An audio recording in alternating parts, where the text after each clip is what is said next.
রানী এদিকে আয়। কি রে মাম্মা? কি গো, তোমার মেয়ে আবার দাঁড়িয়ে আছে ওইদিকে। পাপা আসছে। মাম্মা তাড়াতাড়ি চলে আয়, পাপা আসছে। তুমি ওইদিকে কোথায় চল, কখন গেলে? এ বাবা, তাই ভাবছি কে আসছে।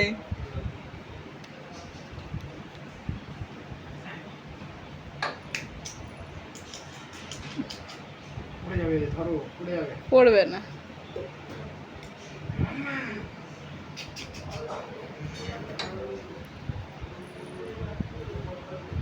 যা, পাপা চলে গেল। যা যা।